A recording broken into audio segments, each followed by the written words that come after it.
ल आज हामी मामा भान्जा है हाम्रो मामा भान्जा घुम्न आएको।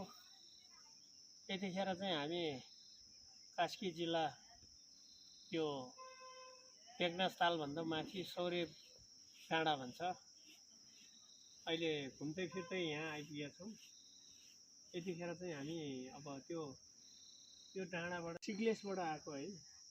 माझी नदी देख्न सक्नुहुन्छ। यो नदी चाहिँ दमौलीमा गएर त्योसँग सेतीसँग मिसिन्छ। पछि गएर यो क्षेत्रमा चाहिँ होइन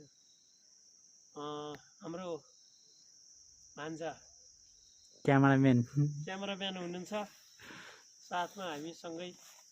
अब चाहिँ हामी यहाँबाट चाहिँ तपाईँको चाहिँ बेगनास तालको सिनहरू पनि देखाउँदै लग्नेछ। कालिका थान, नयाँ एयरपोर्टहरू होइन। त्यसपछि साँझको समय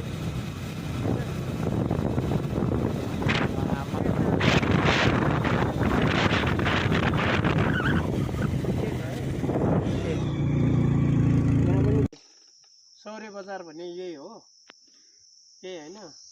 सौर्य बजार त्यहाँ हो। त्यहाँभन्दा अलिकति माथि यतापट्टि आएपछि हामी देख्न सकिन्छ बेगनास ताल है। यो बेगनास ताल यो भयो। ठ्याक्कै यो डाँडाबाट चाहिँ बेगनास ताल प्रष्ट देखिन्छ। बेगनास तालबाट चाहिँ उतापट्टि लेखनाथको पुरा बजार हो। त्यस्तै त्यो बेगनास तालभन्दा अलि उतापट्टि सानो डाँडाको पछाडि रूपताल हो होइन। यसरी नै यहाँबाट चाहिँ